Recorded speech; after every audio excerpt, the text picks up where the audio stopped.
Welcome back, guys. This is Dr. Chris Erskine, and today we're going to talk about the end of the Cold War, and we're going to talk about George Herbert Walker Bush.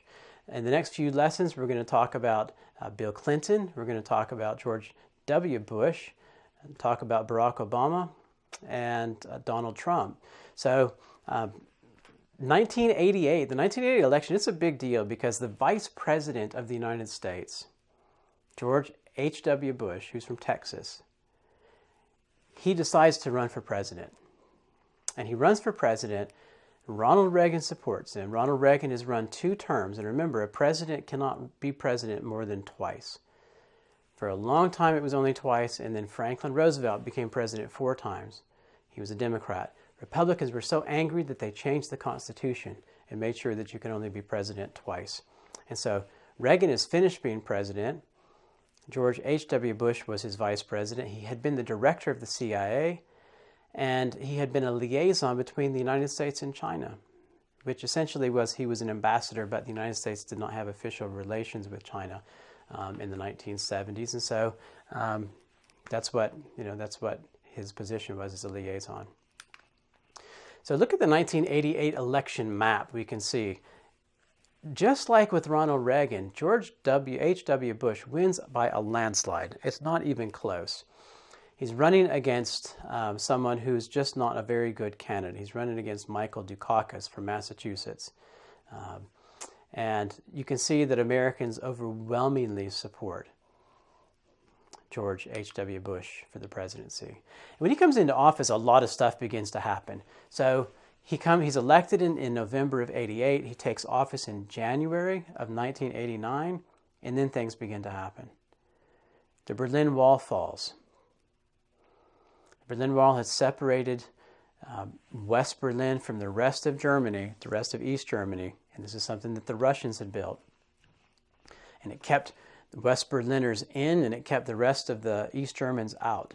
And there was a wall, and if you tried to cross over this wall or go through the gate, you'd be shot. And so in 1989, the Soviet Union allowed this wall to come down in November. And then in December of 1991, the Soviet Union collapses and separates into 15 different countries. And that's the end of the Cold War. The Cold War really begins to happen. The end of it begins to happen before then. But when the Soviet Union collapses and splits into 15 different countries on Christmas Day, 1991, December 25, that's officially the end of the Cold War. So the Cold War ends, but something actually begins to take place before the end of the Cold War. We can see on the next slide, this is one of Bush's big international achievements. Saddam Hussein, who is the president of Iraq, invades Kuwait. He invades Kuwait in August of 1990. Now, Saddam Hussein's Republican Guard troops in Iraq are pushed into Kuwait, and they occupy Kuwait. And what does the United States do? Now, a lot of people say that this war was over oil, because maybe Kuwait is giving us cheaper oil and Iraq wants that oil. Maybe the price of oil will go up. And oil is important because we put gasoline in our cars. But a lot of people said it wasn't for oil. But right now, that's not the kind of the object of the discussion. I just want, and the book talks about that, and I want you to read about that, and I want you to learn about that. But what I really want you to understand here is that January 16, so we go from August, September, October, November, December, January, we're looking at about 6 months. The United States tries to get Saddam Hussein and his Iraqi troops out of Kuwait. They won't leave. And so finally, George Bush sets a deadline of January 16. If you don't get out by this date, we're going to bomb Iraq. Now, if you look at the right side of this slide, you can see it looks like it's dark, but you see these green lights. Well, those are bullets. Those are tracers. Every 5th or 6th bullet in the magazine of bullets in the belt was a tracer, so you could see where you're shooting at night. Now, these are Iraqi anti-aircraft fire. They're shooting at American planes that they hear flying through the sky.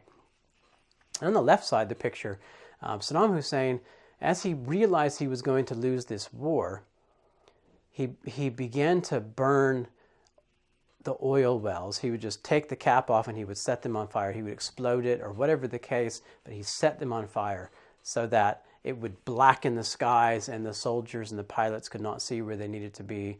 But he was also destroying the environment, telling us we were not going to be able to get the oil. And really, even though the United States wanted oil, George Bush claimed that this war was being fought so that we could free Kuwait from Iraq, that you should not pick on your neighbor.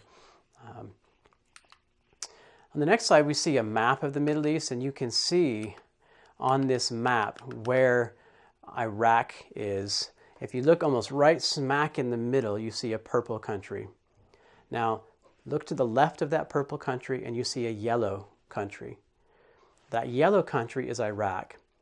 Now, if you follow Iraq just to the southeast, right along where the purple country and the yellow country, Iraq, and the brown country, which is Saudi Arabia, right in the little spot there where it comes into the ocean, into the sea, is a little red or pink, and that's Kuwait. Now, at the time, Saddam Hussein had the fourth or fifth largest military in the world, and he's attacking little Kuwait. And so the United States flew into Kuwait and sent troops into Kuwait, and Saudi Arabia allied with the United States. And from Kuwait, we launched this attack into Iraq, called the Persian Gulf War. And in January 91, of course, the United States goes to war in Iraq.